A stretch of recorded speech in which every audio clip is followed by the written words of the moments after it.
Welcome everyone to the location and fight guide for Terah the Geomancer.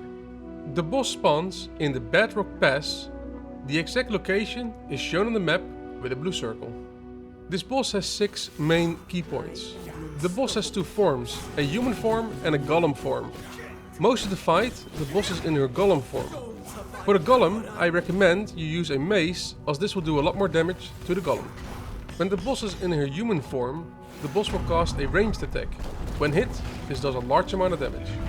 When the boss is in her golem form, the boss's normal attack will deal a decent amount of damage, knocking you back and slows you for about 2 seconds.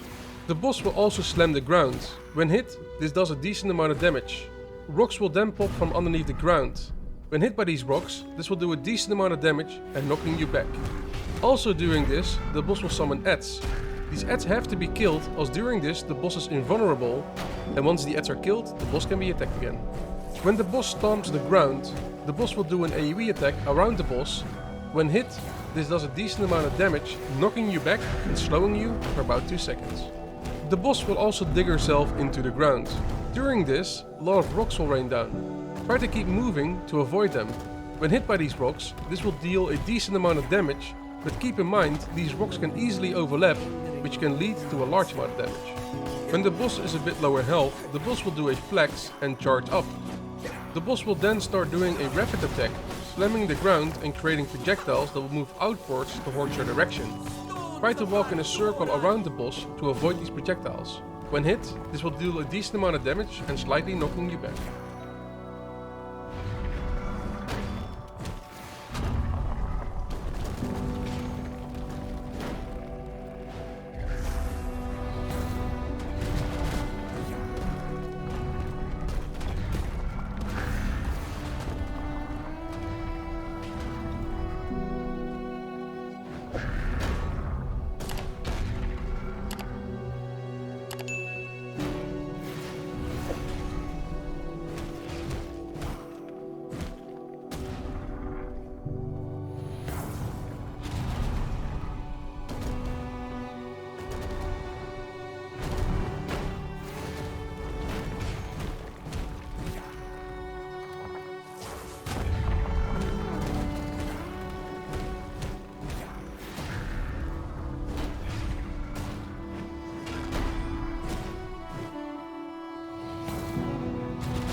After defeating this boss, you will gain the Spectral Guardian ability. Summon a Spectral Guardian that shields you and your allies within the ability area for 125% of your spell power, refreshing every 1.5 seconds. The Guardian also attacks enemies with a mighty swing. This ability will last for about 7 seconds. You will also unlock the Gem Cutting Table. With the Gem Cutting Table, you can now turn crude gems into regular gems.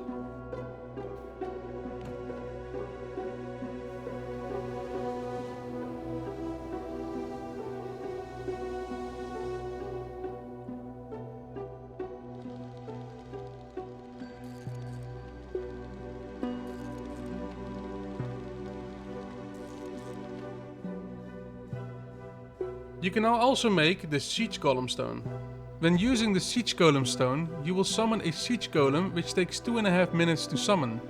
Once the Siege Golem is ready, you will be able to interact with it and transform into the Siege Golem for 5 minutes. With the Siege Golem, you will be able to deal damage to creatures, wood and stone structures. Keep in mind when using the Siege Golem, depending on the server settings, other players will be able to see you where you're summoning or using the Siege Golem. Also on PvE servers, you will not be able to deal damage to enemy castles unless they are decaying.